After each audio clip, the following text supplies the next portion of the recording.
Se inicia sesión extraordinaria de la segunda sala del Tribunal Constitucional, alegatos de admisibilidad en la causa rol 4696.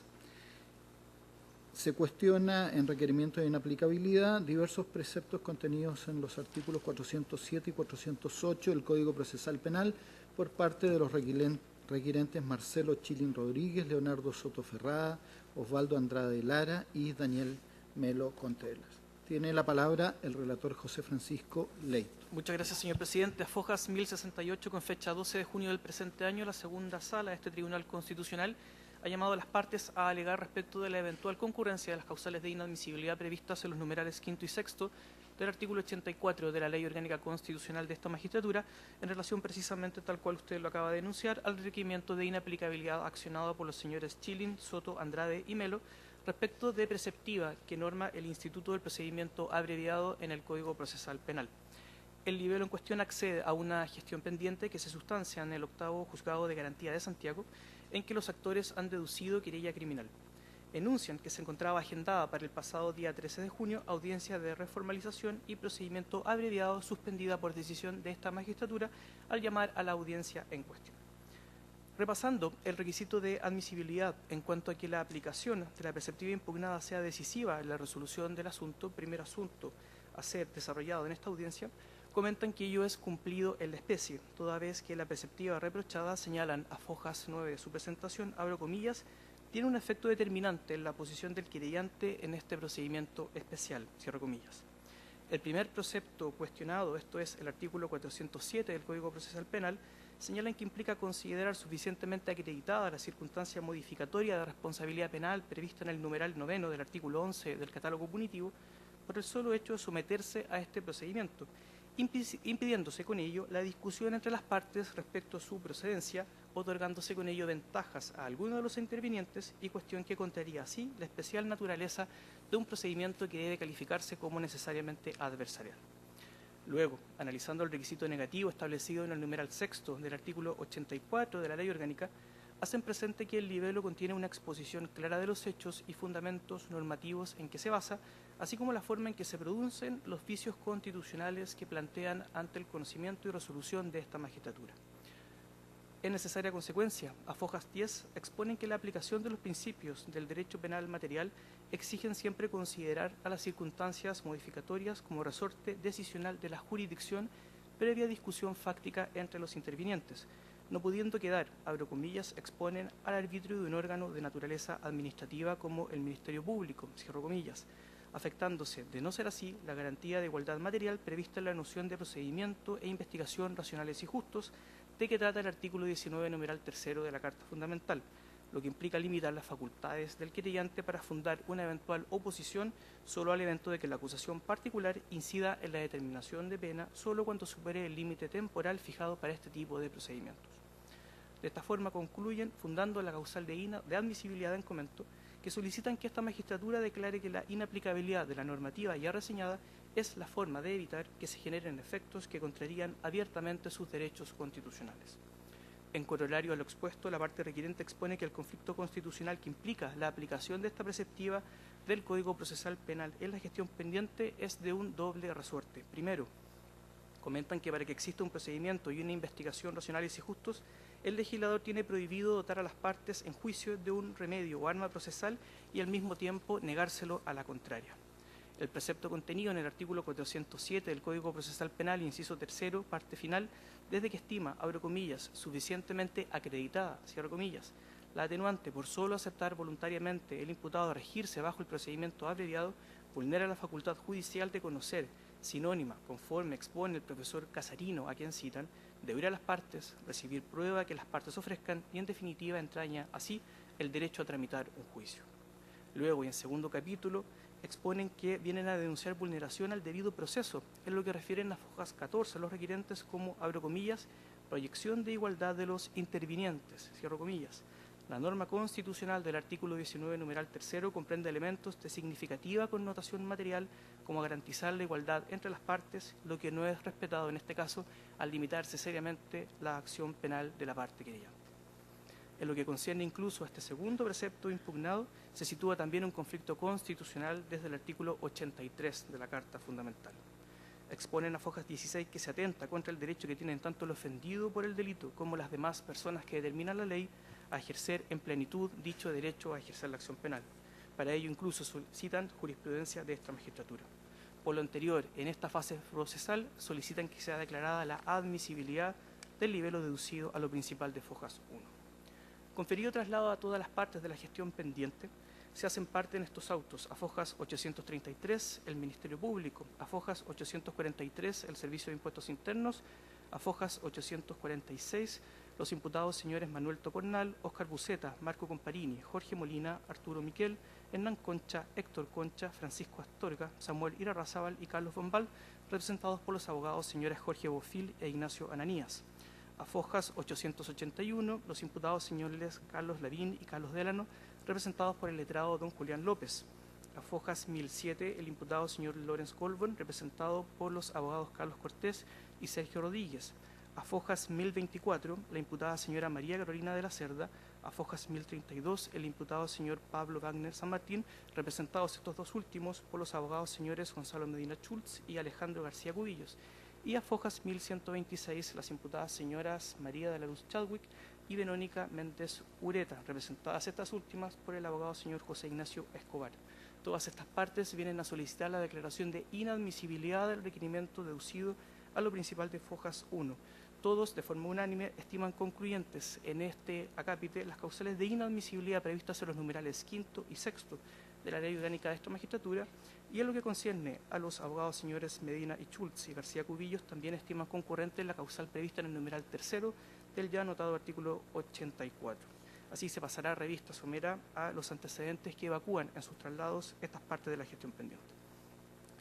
En cuanto a la primera causal de inadmisibilidad argumentada, esto es el artículo 84, numeral tercero, se señala que no existe gestión judicial pendiente y que incidan las normas del procedimiento abreviado en la especie. A fojas 1027 y 1039, los abogados señores Medina Schultz y García Cubillos exponen que la gestión pendiente se sustancia actualmente ante el octavo Juzgado de Garantía de Santiago conforme a las normas del juicio ordinario y no bajo las normas de algún procedimiento que pueda categorizarse como especial. No existe en esta fecha acusación alguna, dado que aún no se cierra la investigación, hito que marca el momento en que el Ministerio Público puede acusar, sobreseer o eventualmente comunicar decisión de no perseverar en el procedimiento. De esta forma, la parte requiriente solicita la declaración de normas que actualmente no son pertinentes en el caso que se tramita en sede de garantía. El Ministerio Público ha solicitado audiencia para reformalizar y continuar la tramitación conforme al procedimiento abreviado, pero nada se ha discutido ante el tribunal ni resuelto tampoco por este. Solo hay, en los hechos, un anuncio de discusión. El hito procesal, que en términos técnicos sustituye el procedimiento ordinario abreviado, todavía no ocurre y ni siquiera ha sido sometido a discusión entre los intervinientes. Luego, en sede del artículo 84, numeral quinto, las partes también todas instan por la declaración de inadmisibilidad. Primero argumentan en torno a la impugnación al artículo 407, inciso tercero, parte final del Código Procesal Penal. Señalan de esta forma que la norma impugnada no podrá ser decisiva en la resolución final del asunto. Comentan todas las partes que el Ministerio Público no invocó en la solicitud ingresada en el Juzgado de Garantía la concurrencia del atenuante prevista en el artículo 11, numeral noveno del Código Penal. Incluso, y en la eventualidad de que ello sí se hubiera realizado, doctrina y jurisprudencia en Chile son contestes en cuanto a que el juez de garantía debe comprobar de todas formas la concurrencia de los requisitos propios que permitan establecer la atenuante del caso, no obstante lo que pueda considerar el fiscal o incluso las demás partes en la gestión pendiente. Puede ser aplicada de esta forma la atenuante si así lo resuelve el juez, incluso prescindiendo de la norma prevista en el artículo 407 del Código Procesal Penal. De esta forma, la procedencia de la atenuante en caso alguno puede ser catalogada como automática, siendo de resorte judicial su eventual procedencia, por lo que incluso a fojas 838 el Ministerio Público expone que no puede ser con ello controvertida la norma constitucional prevista en el artículo 76 de la Carta Fundamental.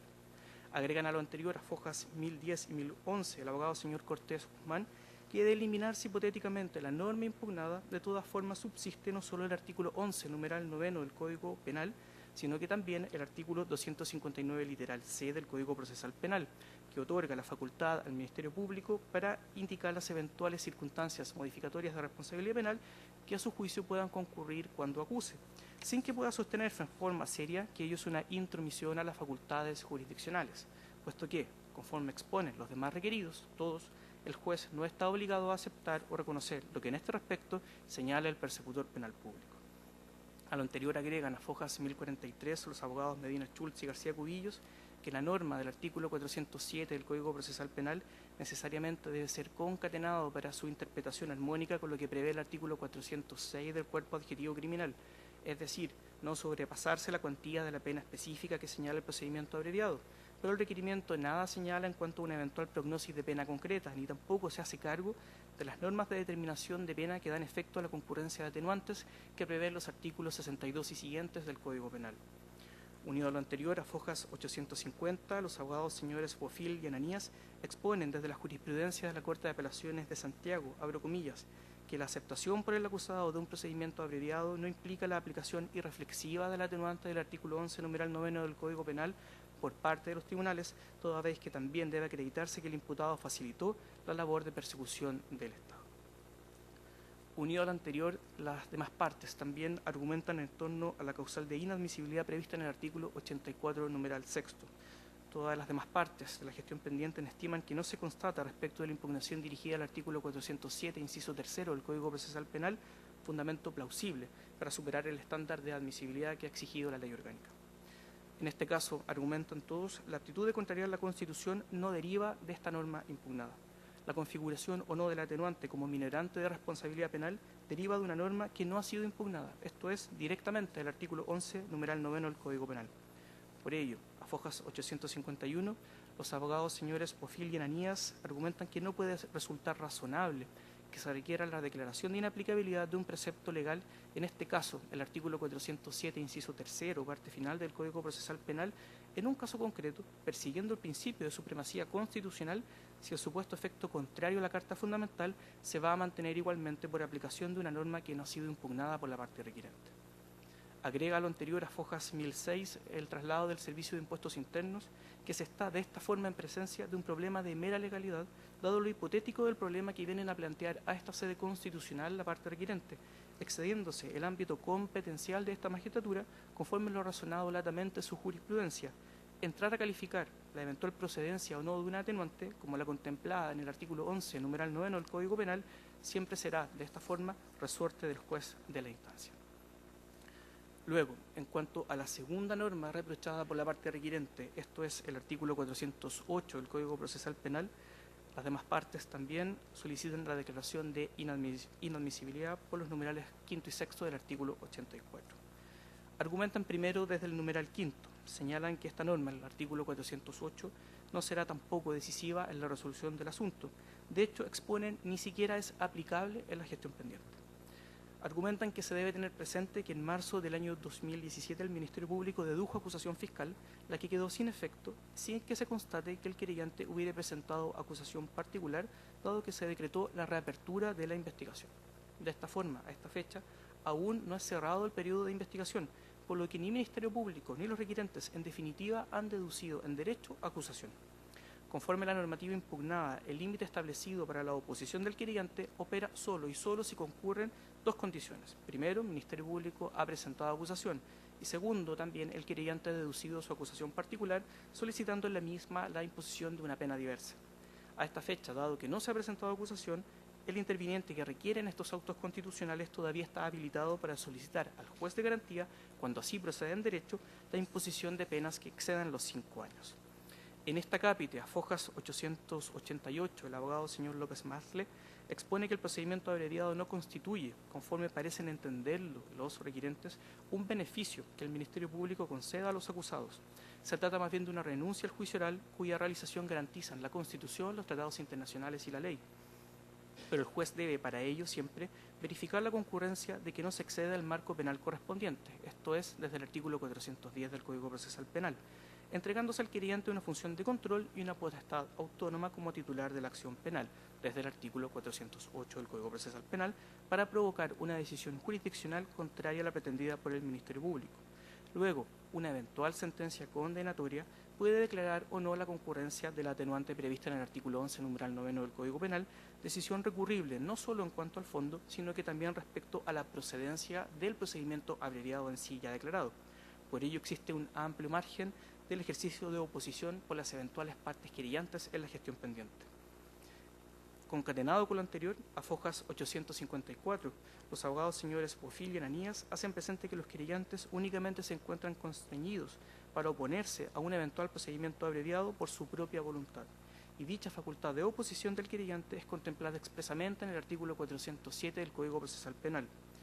Añaden a fojas 854 que para que los querellantes puedan ejercer su oposición, basta con que concurran a la audiencia de procedimiento abreviado que sea fijada por el juez de garantía y luego de que el Ministerio Público formule la acusación, ellos verbalmente puedan deducir acusación en que soliciten la imposición de una pena que sea de presidio o reclusión mayor en cualquiera de sus grados. Unido a lo expuesto, a fojas 889 y 890, el abogado señor López Marle argumenta que la pretendida afectación de los derechos del querellante por aplicación de este precepto impugnado del artículo 408 del Código Procesal Penal se sustenta en actuaciones futuras e hipotéticas que dependen de la voluntad del Ministerio Público, de las defensas y en definitiva de los propios requirentes. En este sentido, cita la jurisprudencia de este Tribunal Constitucional recaída de la sentencia Causarrol 3317, en que se estimó que la acción de inaplicabilidad no ha sido instituida como una acción preventiva respecto de actos que a esta fecha no se tiene mayor certeza de que en definitiva en derecho puedan ocurrir. No existe en la especie una acusación presentada por el Ministerio Público y tampoco por la parte querellante en los términos exigidos por el artículo 261 del Código Procesal Penal. De esta forma, expone, abre comillas, que no es posible en este momento determinar siquiera si se verifica alguna de las hipótesis de aplicación del artículo 408 del Código Procesal Penal y de esta forma establecer a priori que exista imposibilidad por parte del querellante a oponerse al procedimiento abreviado, cierro comillas.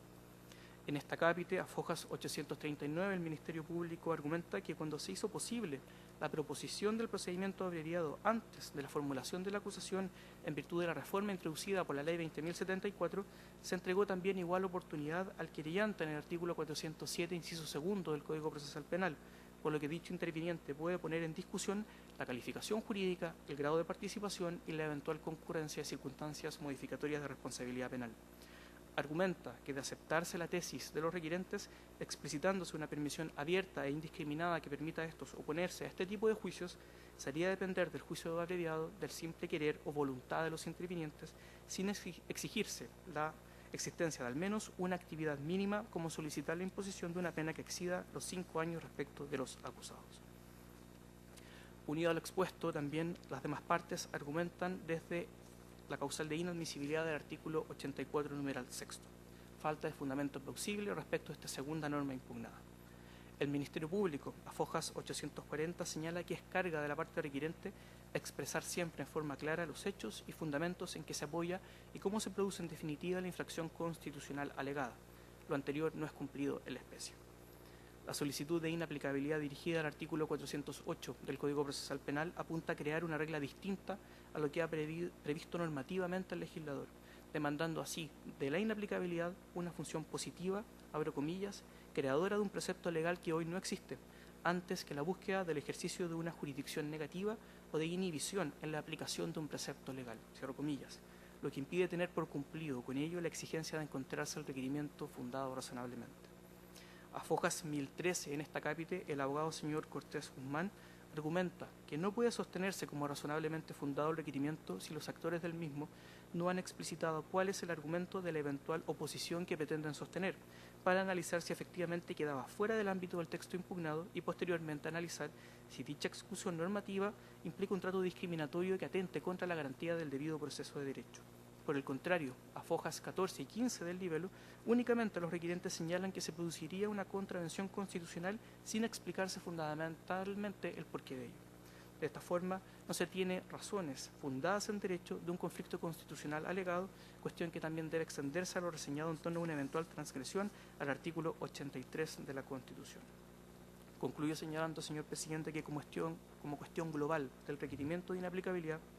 las partes señalan, y en particular la parte del señor abogado López Marle, que el requerimiento contiene serios errores de referencia, como señalar infracción a la regla de jurisdicción contenciosa, apuntándose como disposición vulnerada el artículo 73, inciso primero de la Constitución, lo que en nada está relacionado con la argumentación del libelo. También se argumenta infracción al debido proceso, situándose erróneamente el mismo en el artículo 19, numeral tercero, inciso quinto. De esta forma, en sede también del artículo 84, numeral sexto, exponen que esta magistratura no puede subsidiar a un requirente que erróneamente ha citado disposiciones constitucionales y que por ello sea en definitiva esta magistratura la que especule respecto de una eventual transgresión constitucional realmente alegada. Este requerimiento de esta forma no cumple con explicitar la forma en que la preceptiva impugnada tendrá aplicación y generará los defectos alegados. De fojas 9 y 10 se tiene más bien que el libelo cumple con críticas con formulaciones abstractas de los preceptos invocados y no se explica en caso alguno una eventual vulneración concreta a la Carta Fundamental. De esta forma se confunde la acción de inaplicabilidad con la acción de inconstitucionalidad, impugnándose más bien el procedimiento abreviado en su integridad como instituto jurídico y en particular la facultad del Ministerio Público para solicitar y acordar la tramitación de la causa conforme a las normas del procedimiento abreviado. A lo anterior concluyen los abogados señores Medina Schultz y García Cubillos a fojas 1052 que el requirente en todo el libelo no explica fundadamente cómo ha sido privado de su derecho a la acción penal y con ello no puede tenerse como razonablemente fundado un requerimiento de inaplicabilidad para sortear el examen negativo que ha establecido el artículo 84 de la Carta Fundamental.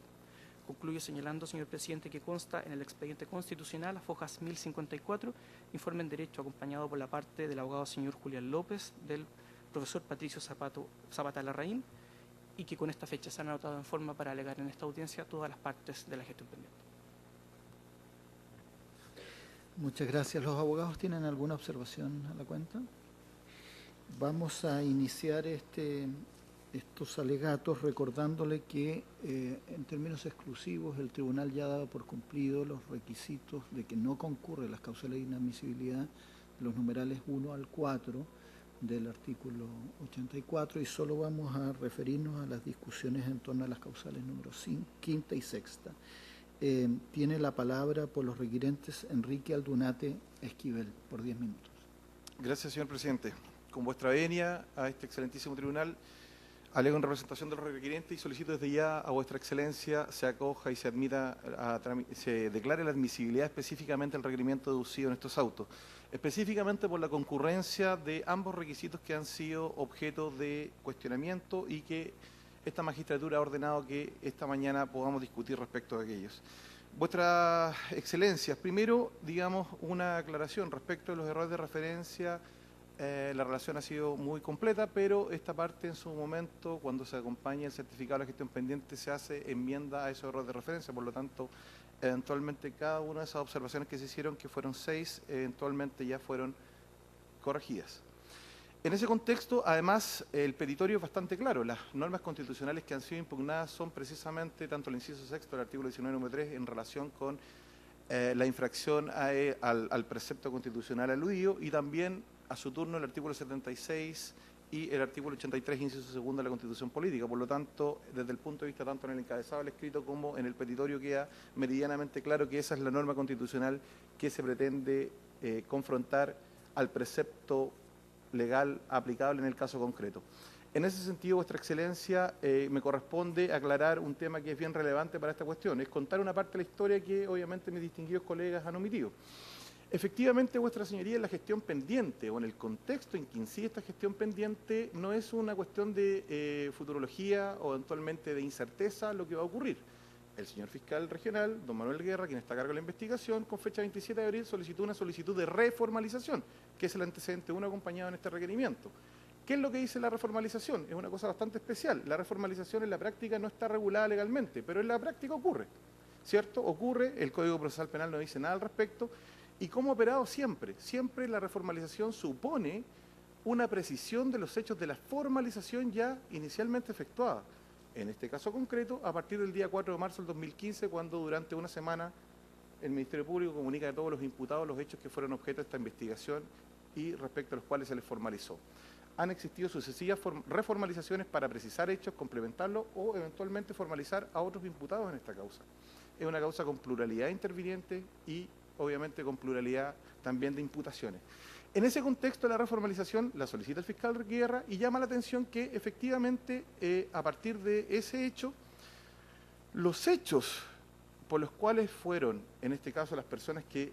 digamos, se indican en ese escrito, fueron formalizadas en marzo del 2015, hay una variación sustancial. Algunos hechos se eliminan y otros sufren una transformación. A ese respecto, ¿qué ocurre? El Tribunal de Garantía se pronuncia y dicta una resolución, que entiendo que está firme y ejecutoria, con fecha 30 de abril, sobre la cual dice, como se pide, se cita a las partes de audiencia de reformalización de la investigación y el mismo escrito señalaba que se pedía o se solicitaba al tribunal desarrollar en esa misma audiencia un procedimiento abreviado. Es decir, el procedimiento abreviado, dice la resolución, también en esa misma fecha que se fija, se va a realizar. No es algo que sea un juicio especulativo de este requirente, es una cuestión concreta que se acompañó también como antecedente de este requerimiento. Entonces, ¿qué es lo relevante desde ese punto de vista? Que se ha dicho por mis distinguidos contradictores que eventualmente este requirente tendría todas las posibilidades para ejercitar la acción penal en el contexto de este hipotético, dicen ellos, juicio abreviado. Es decir, podría ejercerse todos los derechos que la ley franquea, en este caso como expresión de este derecho constitucional consagrado en el inciso segundo del artículo 83, para poder o adherir a la acusación o eventualmente ejercer una acusación autónoma. Pero ahí está, y ahí radica el antecedente de hecho fundamental para entender el contexto de este requerimiento. Desde el punto de vista de la sana doctrina, del fallo rector de la Sala Penal de la Corte Suprema, dictado en causa rol 4909, ¿qué es lo que ha dicho reiteradamente la Corte Suprema y la Sala Penal particularmente? La acusación debe de tener como fundamento los mismos hechos que han sido formalizados. De esta manera, tiene que existir congruencia procesal entre los hechos de la formalización y los hechos de la acusación. Esa regla está establecida expresamente en nuestra legislación procesal penal. Por lo tanto, acá se nos dice, usted querellante va a poder autónomamente presentar acusación y autónomamente va a poder efectivamente cumplir con el mandato que establece el artículo 408. Pero en el contexto en que se está dando esta situación, eso es una quimera. Y tiene antecedentes concretos en la causa. Mi distinguido colega, profesor Julián López, acompañó la sentencia respecto de la condena del ex senador Novoa. En ese contexto, obviamente un querellante aventuró presentar una acusación, pero respecto a delitos tributarios de los cuales estaba desprovisto de legitimación. Y el pronunciamiento del tribunal es bastante claro. Ni siquiera se toma en cuenta. Por una razón muy natural. Porque jamás se formalizó al ex senador Novoa por delito de cohecho, que era el que legitimaba la pretensión, en este caso, de ese querellante. En consecuencia, cuando se nos dice, en un ejercicio de retórica, que eventualmente este requirente estaría en condiciones de ejercer esa acción penal que garantiza el artículo 83, eso no es efectivo, atendida las situaciones fácticas en que se está dando actualmente esta gestión pendiente. Porque no puede existir una incongruencia entre el hecho de la formalización que el fiscal Guerra el 27 de abril modifica y eventualmente lo que puede ser la acusación que él deduzca y eventualmente la que podría deducir este requiriente. En ese contexto entendemos que un antecedente fáctico relevante es entender esos antecedentes que se han entregado a esta causa y que han sido objeto de pronunciamiento por el octavo juzgado de garantía. Entonces, esto no es un ejercicio hipotético, tiene un sentido de realidad concreta. Y por eso sostenemos que la norma que se impugna, específicamente el artículo 408, puede resultar decisiva. ¿Por qué razón, excelentísimo tribunal? Porque el juez de la causa, dentro de las razones que establece la ley procesal penal para desechar un procedimiento abreviado, precisamente establece dentro de aquella si estima plausible la posición del querellante. Y nosotros, ¿qué es lo que estamos diciendo? Que en este contexto, la norma que establece el artículo 408 asfixia las posibilidades del querellante, a propósito de las metáforas del oxígeno. Deja al querellante en una posición sumamente restringida y acotada. En este caso, a que eventualmente, en virtud de la calificación jurídica que desarrolle, eventualmente las circunstancias que invoque, o eventualmente, como dice el código, en definitiva, estos otros elementos conduzcan a eventualmente superar el umbral de pena, que es el límite del procedimiento abreviado, son las únicas causales que permiten la oposición. Y en ese contexto entendemos que esas reglas así establecidas son contrarias al artículo 83, inciso segundo de la Constitución Política. Porque en definitiva la posición del querellante se ve pura y simplemente limitada por estos factores que rodean eventualmente de manera muy relevante el hecho. Pero el punto radica en que por una decisión del Ministerio Público, el acusador particular tampoco podrá eventualmente construir o eventualmente ejercer la acción penal para deducir la acción, porque los hechos de la formalización, de acuerdo a los antecedentes que se han vertido en esta causa, han sido modificados. En ese contexto nosotros entendemos que se satisface vuestra excelencia precisamente la posibilidad que esta norma sea de aplicación decisiva, sea de aplicación trascendente. Y en lo particular, vuestra excelencia, si usted me autoriza, señor presidente, quiero citar puntualmente, don Eduardo Luna de Lizana señala en su monografía que en este sentido predomina en el Tribunal Constitucional que basta que exista la posibilidad de aplicación del precepto a una determinada instancia para que sea posible considerarlo decisivo en la resolución de un asunto. Y así cita, por ejemplo, la sentencia ROL 943-07, considerando 10-12, y dice, incluso va más allá, al extender el examen de la relevancia del precepto impugnado, no solo en relación con la gestión específica que se trata de decidir, sino que respecto de la resolución que procesalmente pueda ser pertinente a partir de ella. Sobre esa base entendemos que la norma que ha sido impugnada, en el caso concreto, puede resultar decisiva, pues el juzgador, quien resuelve este asunto, puede considerar como plausible precisamente la posición que haga el querellante. Esto entendemos también tiene una coherencia con planteamientos anteriores de este excelentísimo tribunal, específicamente la sentencia ROL 2561, en la cual específicamente se ha señalado, y ese requerimiento fue rechazado en virtud de que hubo empate de votos en sede de inaplicabilidad, se ha señalado en general por esta magistratura que ha existido una desacertada caracterización de la posición interpretativa del ofendido o del querellante en el contexto del artículo 83, inciso segundo. Se ha señalado que el ofendido no interviene de la misma manera que el Ministerio Público en el proceso penal, pero su derecho a ejercer igualmente la acción penal no puede significar que la posibilidad de acusar dependa enteramente de la actividad de dicho órgano público. En tercer lugar, ha dicho ese importante fallo. El ofendido sí puede representar el interés público que implica llevar adelante la pretensión punitiva a través de la acusación particular. La ley procesal penal, por derivación constitucional, así lo reconoce. Eso es lo que ha señalado vuestra magistratura en una importante sentencia de algunos ministros aquí presentes y que, en definitiva, entendemos le da plausibilidad y razonabilidad al requerimiento, pues acá se cuestiona y se exige una circunstanciada relación de hechos respecto de qué manera se produciría el vicio. Pero esta magistratura también ha señalado a propósito de esto que, y cito textual, señor presidente, con su autorización, el mismo autor señala que a propósito de estas circunstancias y a propósito de esta causal que ha sido invocada por mis distinguidos contradictores, se señala que, en definitiva, el requerimiento satisface esta exigencia, no obstante lo escueto que éste pueda estar desarrollado, en la medida que, por ejemplo, cite jurisprudencia del tribunal en la materia que ya haya conocido este mismo asunto. En estricto rigor señala, y específicamente lo que dice este destacado autor, señala, respecto de la causal y en conexión a esta exigencia, la sentencia 1046 es de particular interés en este punto, porque señala dos criterios que permiten calificar lo razonable del fundamento, partiendo de la base que el fundamento debe permitir identificar las específicas cuestiones de constitucionalidad que se le pide resolver. El tribunal señala que aun cuando un fundamento sea escueto, se ve apoyado en su pretensión de plausibilidad cuando se sustenta en puntos ya tratados por la jurisprudencia del tribunal. Y por otro lado, la respuesta de la contraparte, en la medida en que argumenta sobre puntos específicos, es indicativa de que los identifica, incidiendo de este modo en el pronunciamiento sobre la fundamentación de la acción. Estoy con el tiempo excedido, solo le pido para terminar, su señoría, dos cuestiones fundamentales. Se señala reiteradamente que esta parte viene a impugnar un sistema jurídico completo. Eso no es así. Se están impugnando concretamente la norma del 408 en la expresión solo y en la parte que ya hemos detallado y que está en el requerimiento, es decir, cuando en su acusación particular hubiese efectuado la calificación jurídica, lo hecho atribuido una forma de participación o circunstancias modificatorias de la responsabilidad penal diferentes, etcétera, etcétera, y eventualmente aquella parte que dice que se tendrá la minorante, se tendrá por acreditada cuando concurre el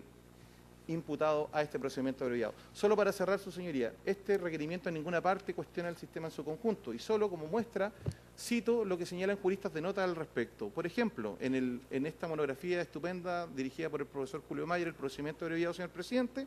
el autor Langbein señala, a propósito de la opinión jurídica que se cita y que hace, digamos, o se funda en la idea del plea bargaining americano como expresión de este procedimiento abreviado que estaría siendo objeto de cuestionamiento en su integridad en este requerimiento. Señala este autor que el plea bargaining ha derrotado a la Constitución y al Bill of Rights, porque los profesionales del derecho, especialmente los jueces, fiscales y abogados defensores, han preferido la conveniencia de realizar transacciones al rigor de llevar a cabo los juicios, señala este autor.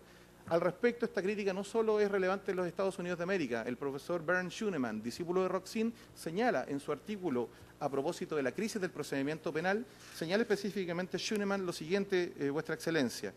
Respecto a la incompatibilidad con los fines procesales, señala, a propósito del juicio abreviado, el profesor Schunemann, finalmente es preciso poner de manifiesto la falta de concordancia de los acuerdos procesales con los fines del proceso penal. En primer lugar, porque con ellos no se garantiza un consenso, sino solo un compromiso, al cual la parte más débil debe adherirse por necesidad al punto de vista de la parte más fuerte. En segundo lugar, señala Schunemann, es posible afirmar naturalmente la hipótesis improbable e incluso muy dudosa, según la cual la suma total de estos compromisos coincidirían con los resultados totales de un procedimiento que busca la verdad material. Entendemos que los fines del proceso son la búsqueda de la verdad. Pero la justicia del caso particular se queda per definitionem en el camino, y lo mismo ocurre con la irrenunciable función de legitimación de la idea de culpabilidad, con que se perdería en definitiva la sustancia moral del derecho penal. En tercer lugar, y finalizo, se reconoce un enorme influjo atenuante a la pena producto de las capitulaciones procesales del acusado, o, por lo menos, así se lo afirma, consecuencia de esto es que en tales casos ya no es posible hablar de una determinación seria de la pena. Esas son las objeciones conceptuales que existen en el procedimiento abreviado. Y sobre esa base, Vuestra Excelencia, entendemos que el requerimiento ha sido fundado razonablemente y también la norma resulta decisiva en la resolución de ese procedimiento abreviado que ya ha sido solicitado. Muchas gracias, señor presidente. Muchas gracias, señor abogado. Tiene la palabra por el Ministerio Público, Pablo Campos, hasta por 10 minutos. Tiene la palabra. Muchas gracias, señor presidente. Con su venia, alego por el Ministerio Público a fin que se declare inadmisible este requerimiento de inaplicabilidad. Y en lo que atañe, en primer lugar, a la parte final del inciso tercero del artículo 407 del Código Procesal Penal, estimamos que, en primer lugar, este requerimiento incurre en el defecto contemplado en el artículo 84, número 5 de la Ley Orgánica de este excelentísimo tribunal, puesto que la norma que se impugna no puede tener aplicación decisiva en este caso. Si se considera que la gestión pendiente es un proceso penal que se encuentra en etapa de investigación, entonces la posibilidad de arribar a un procedimiento abreviado depende exclusivamente de la condición referida en el artículo 406 del Código Procesal Penal, o sea, que se trata de un caso en que el fiscal requiere de una pena privativa de libertad no superior a los 5 años de presidio o reclusión menor en grado máximo. Y por su parte, existiendo además antecedentes o elementos que podrían hacer procedente la discusión de la colaboración prestada por parte de los imputados y que ésta pudiera ser considerada como sustancial en los términos del artículo 11, número 9 del Código Penal, es evidente que, aunque si hipotéticamente se suprimiese esta regla, de todas maneras, el fiscal a cargo pudiera entender que concurre esa modificatoria responsabilidad penal del artículo 11, número 9 del Código Penal, aunque esto no opere de forma automática como establece el artículo 407, de manera tal que va a seguir dependiendo de la estimación de los antecedentes que haga el fiscal del Ministerio Público para que pueda pedir la imposición de una pena que no supere los límites que se refiere el artículo 406. Se reclama respecto a esto por la parte requirente que esta posibilidad de que automáticamente se entienda procedente dicha atenuante impondría una fuerte limitación a las posibilidades de oponerse al procedimiento abreviado por parte del requirente. Pero aquí hay que hacer ver que, aunque esta norma no existiera, insisto, por aplicación de las reglas generales, de todas maneras, el fiscal del Ministerio Público pudiera llegar a entender que concurre la referida modificatoria. Si llega a la conclusión de que la colaboración que han prestado algunos imputados pudiera ser considerada, reitero, como sustancial para el curso de la investigación. Entonces, ello nos lleva a concluir que respecto a esta parte, este precepto no puede tener la aplicación decisiva como lo pretende el requirente y como lo exige el artículo 93, inciso 11 de la Carta Fundamental. También se reclama respecto a esto que supuestamente esto infringiría lo dispuesto en el artículo 76 de la Carta Fundamental. Pero aquí es necesario hacer notar que en realidad si esta regla en ningún caso obliga ni vincula al fiscal para tener por establecida la concurrencia del artículo 11, número 9. Este excelentísimo tribunal en los autos 1481 declaró ya, respecto de esta actuación de los fiscales, que en ningún caso encierra una actividad jurisdiccional, ya que la decisión final sigue quedando en manos del juez. E inclusive se puede llevar esto al Tribunal de Alzada por la vía del recurso de apelación. Y por cierto, agregamos a ello que tampoco vincula necesariamente al fiscal, porque constituye para él una mera facultad. Y esta magistratura en los autos 1389 ha señalado además que el artículo 11, número 9 del Código Penal no se aplica necesariamente de forma automática en el procedimiento abreviado. Estimamos que todo esto obsta además a que este requerimiento se pueda considerar como razonablemente fundado en las condiciones que exige la Carta Fundamental, lo que lo hacen incurrir además en el defecto contemplado en el artículo 84, número 6 de la Ley Orgánica de esta magistratura. En lo que dice relación ahora con el artículo 408 del Código Procesal Penal, nuestro análisis sobre este particular nos lleva a concluir que también en esta parte el requerimiento incurre también en defectos contemplados en el artículo 84, número 5 y número 6 de la Ley 17.997. Cuando este requerimiento plantea un reproche acerca de la expresión solo y luego de una frase contenida en el artículo 408 del Código Procesal Penal, entendemos que el reclamo no está fundado razonablemente y tampoco se puede considerar de aplicación decisiva.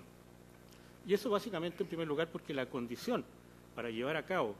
un procedimiento abreviado está establecida, como ya lo dijimos, en el artículo 406 del Código Procesal Penal y consiste precisamente en que el fiscal no requiera la imposición de una pena privativa de libertad superior a los 5 años, al límite que figura en esa norma. Y de ello deriva que la oposición del querellante se enmarca precisamente en ese punto, es en cuanto a la pena máxima que se establece como tope. Y precisamente es por ello que el legislador le ha establecido como condición para oponerse a un abreviado que haya apoyado una calificación jurídica distinta, un grado de participación distinto o la concurrencia de otras circunstancias modificatorias, porque eso cubre todos los aspectos que dicen relación con la determinación de la pena, que, reitero, es la condición determinante para que pueda llevarse a cabo un procedimiento abreviado. Y es por eso mismo que el legislador, cuando modificó el artículo 407 mediante la ley 20.074, e hizo posible que inclusive la propuesta de procedimiento abreviado se pudiera materializar antes de formular la acusación, también le dio al querellante la posibilidad de, en ese momento, también deducir su acusación, entregándole también la posibilidad entonces de discutir y plantear y poner sobre la mesa una calificación jurídica distinta, un grado de participación distinto o distintas circunstancias modificatorias. Entonces, más allá de lo que hemos escuchado, el querellante siempre va a estar en condiciones de discutir estos tres ámbitos que se refieren a la determinación de la pena. Hemos escuchado acá en los alegatos del requirente que eso sería una situación eventual, y lo repitió varias veces. Efectivamente, es una eventualidad que en este caso vaya a tener una imposibilidad de ponerse como corresponde al procedimiento abreviado, porque eso depende todavía de la forma en que el fiscal a cargo presente la reformalización de esta causa. Entonces, si lo que se reclama es que se le están imponiendo demasiadas condiciones para oponerse al abreviado, resulta que todas esas condiciones que el legislador lógicamente establece tienen que ver con la determinación del rango de la pena, que, como he dicho, es el nivel mínimo para poder llegar a un procedimiento abreviado. Pero el requerimiento no se hace cargo de esto y estimamos que en eso incurre en la causal del artículo 84, número 6 de la Ley Orgánica de este excelentísimo tribunal, porque de acuerdo al artículo 80 de la misma norma,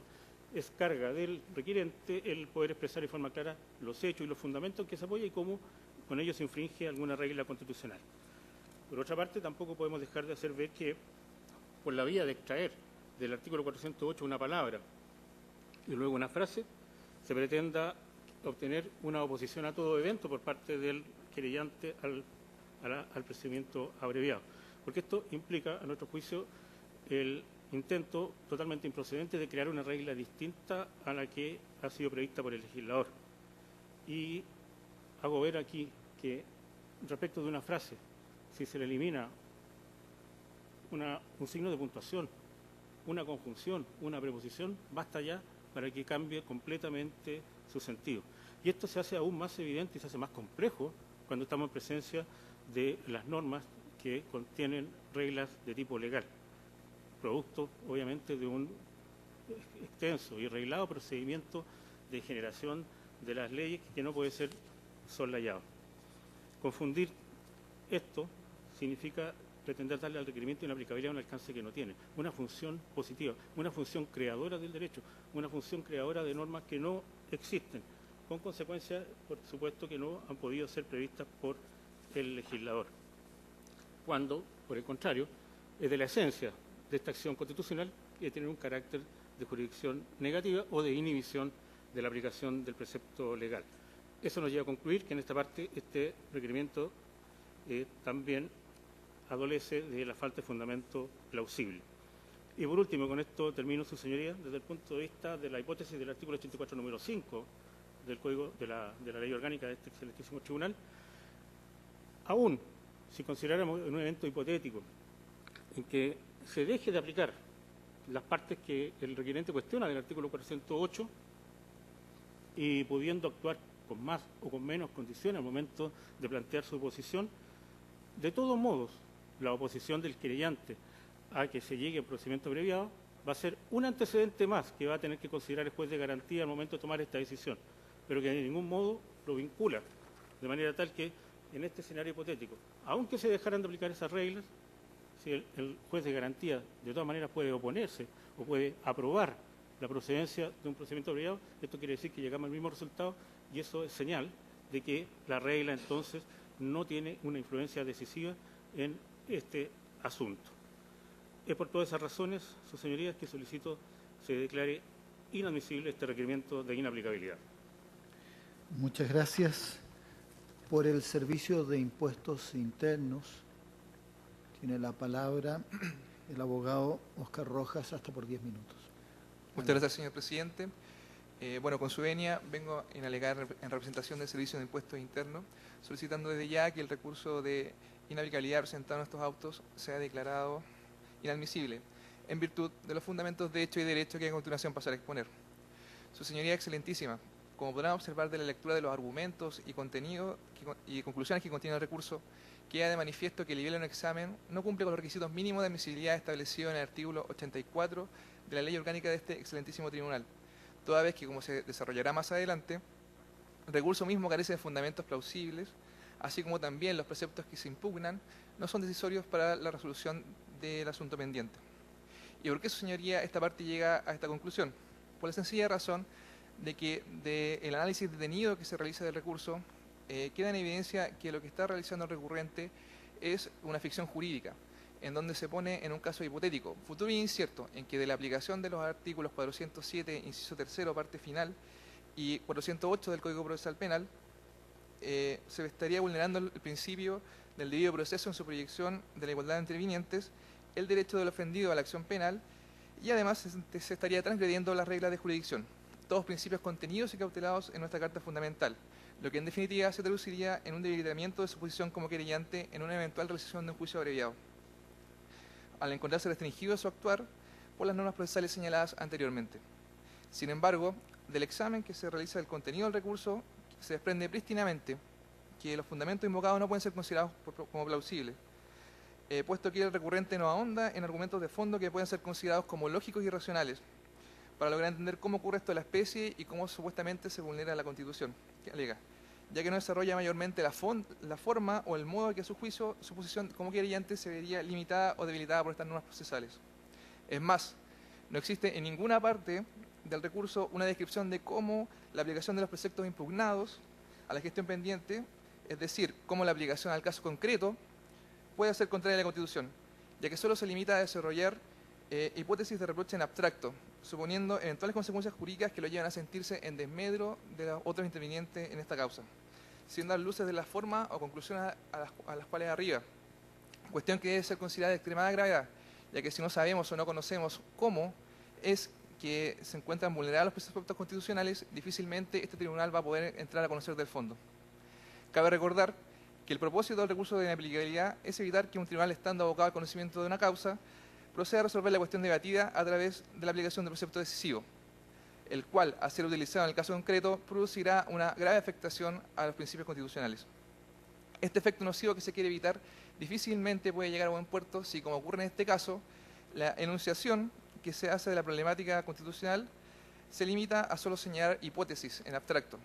en donde se dice de que los artículos 407 y 408 estarían vulnerando la Constitución sin entrar en más detalle.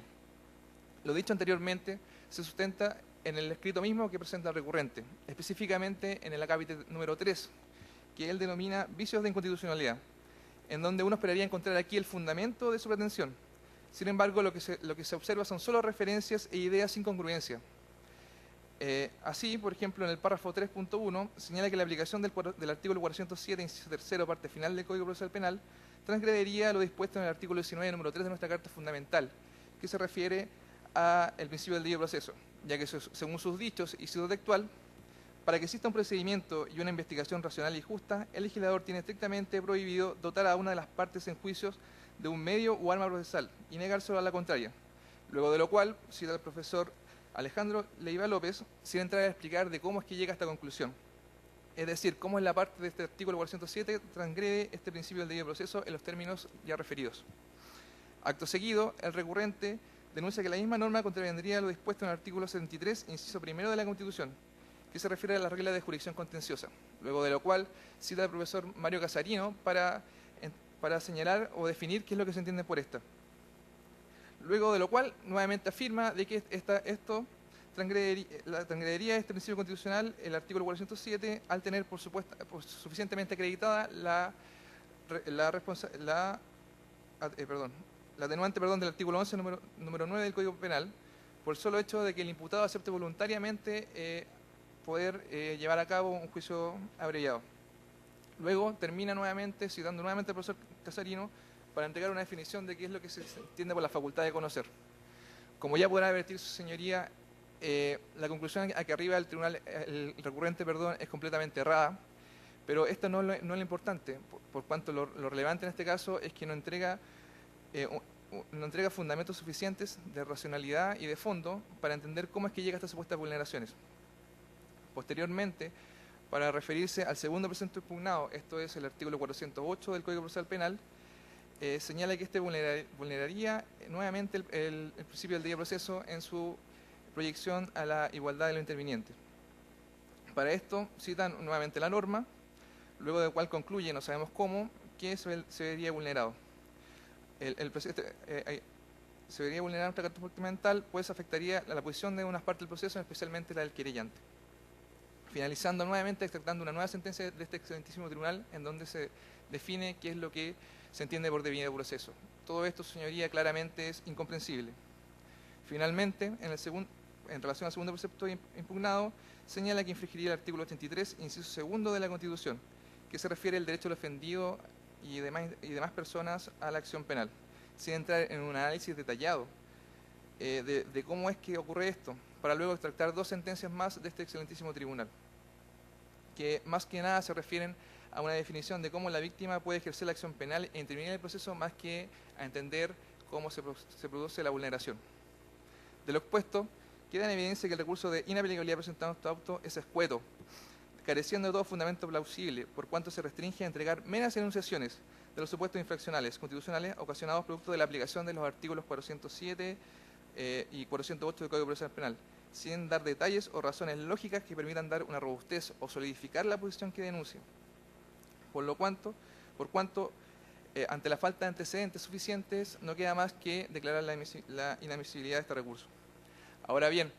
en el evento de que su señoría excelentísima estimara que aún así este recurso puede ser entendido,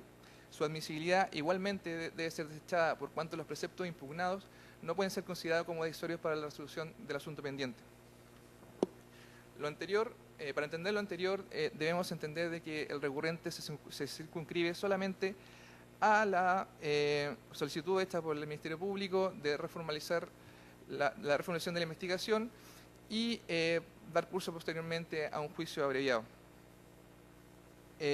En este escenario, los preceptos impugnados no pueden ser considerados como decisorios,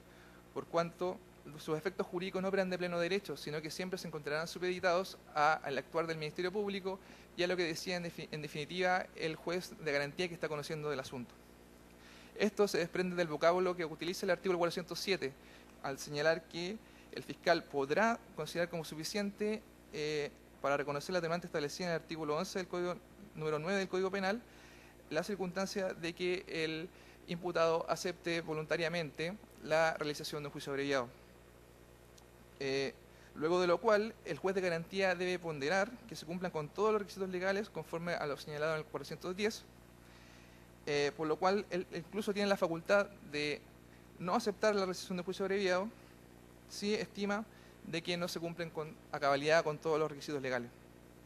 A mayor abundamiento, su señoría, debe entenderse que lo relevante o medular para arribar a un juicio abreviado no es el reconocimiento del atenuante del artículo 11, número 9 del Código Penal, sino que la pena no supere 5 años. Eso es lo medular. Por tanto, en el evento de que al imputado se le reconocieran otras atenuantes que no se encuentran incluidas en el precepto impugnado, igualmente se podría llegar a arribar a un juicio abreviado. Por otra parte, en relación al segundo precepto legal impugnado, esto es el artículo 408, al igual que el anterior, tampoco opera de pleno derecho, no surte efectos jurídicos inmediatamente, sino que igualmente se encuentra sometido a la decisión que estime el juez de garantía, ya que él es el que tiene el papel preponderante en la realización de juicio abreviado, puesto que aún así, en el evento de que desechara la posición del querellante, igualmente él tiene que razonar de forma tal que la pena a que se exponga el imputado no supere los 5 años, que los antecedentes sean suficientes para poder llevar a un juicio abreviado y que la aceptación hecha por el imputado haya sido de forma voluntaria y que no haya transgredido sus derechos fundamentales. Si esto no ocurre en la especie, nunca se podría llegar a un juicio abreviado. En definitiva, su señoría, este recurso de inhabilidad interpuesto en estos autos no puede continuar con su tramitación, en atención a que carece de todo fundamento plausible que permita una acertada comprensión de cómo en la especie se da la vulneración de las normas constitucionales, producto de la aplicación de la norma impugnada, las cuales además, como se ha visto, no pueden ser consideradas como decisorias para la resolución del asunto pendiente, por lo cual, en virtud de lo establecido en los numerandos números 5 y 6 del artículo 84 de la ley orgánica de este excelentísimo tribunal, no cabe más que declarar su inadmisibilidad. Muchas gracias, señoría. Muchas gracias. Les pedimos que dejen sus espacios a diversos abogados. Vamos a tener un último alegato en esta parte y después vamos a suspender. El último alegato es de Ignacio Ananías por 10 minutos por diversos imputados, por los imputados Manuel Tocornal, Oscar Buceta, Marco Comparini, Jorge Molina, Arturo Miquel, Hernán Concha, Héctor Concha, Francisco Astorga, Samuel Irarrázaval y Carlos Bombal. Tiene la palabra el abogado Ignacio Ananías por 10 minutos. Excelentísimo Tribunal. Dada la profusa exposición que realizó el señor relator, voy a tratar de ser lo más sistemático posible, no repitiendo argumentos previos. Y me parece que el principal problema de la exposición de mi contradictor es la carencia total de una interpretación sistemática del Código Procesal Penal. Acá ninguna regla debe leerse de forma aislada. Todas las reglas tienen una relación con otra. Acá hay dos preceptos impugnados. Por una parte,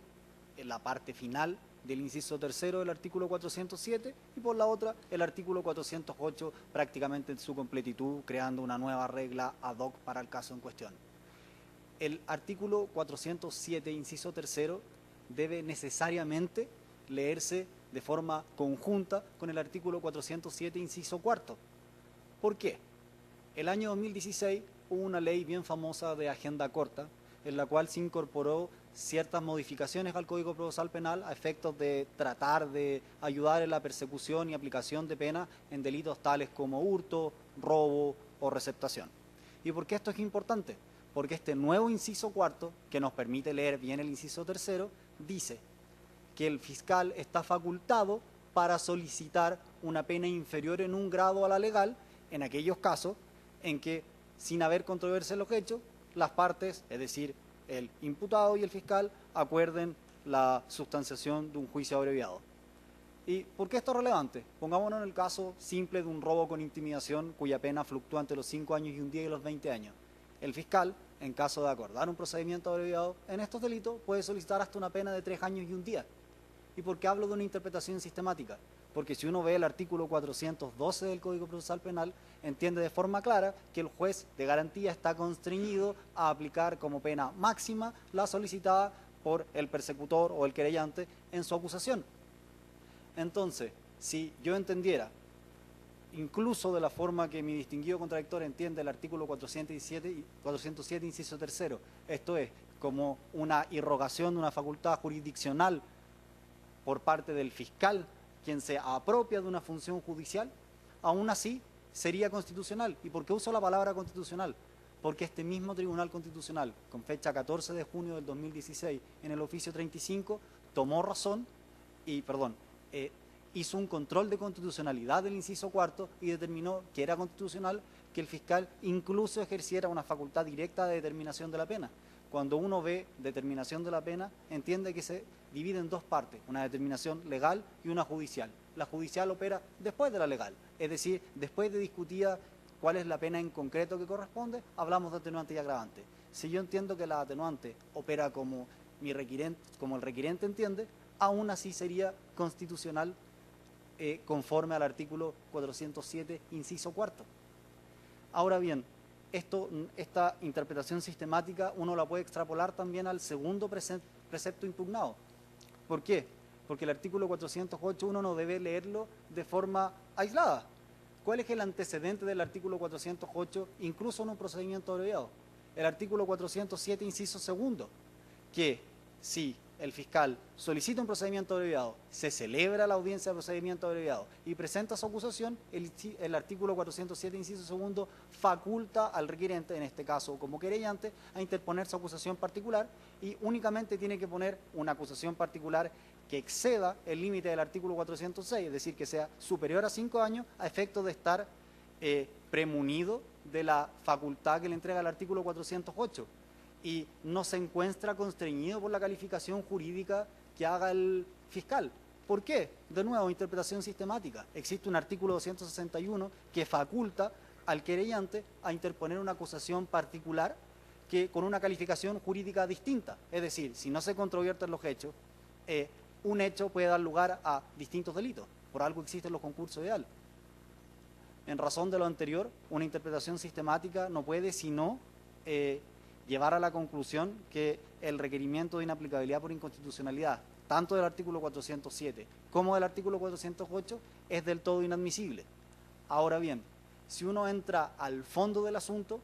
es un hecho, puedo decir incluso público y notorio, que el inciso tercero no implica una irrogación de una facultad jurisdiccional por parte del fiscal. Y esto resulta bien obvio, y no es algo que diga yo, incluso lo dice el profesor Cristian Maturana en la página 1119 de su manual de proceso penal, en el tomo 2. ¿Por qué? Porque el único beneficio que implica la sustanciación de un procedimiento abreviado es que el imputado conoce el techo de su pena. Esto es, conoce cuál es la pena máxima que se le puede aplicar, y eso está en el artículo 412. En ningún caso implica que esto conlleve de forma automática la imposición de una circunstancia modificatoria de la responsabilidad penal atenuante. ¿Y por qué esto es importante? Porque este argumento carece de todo fundamento plausible, porque aún en el evento de que a los imputados se les rechace la circunstancia modificatoria de la responsabilidad penal atenuante, el imputado igual tiene el mismo techo de pena. Pero eso no está establecido en el artículo 407, inciso tercero, está establecido en el artículo 412 del Código Procesal Penal. Por lo demás, si uno eliminara el inciso tercero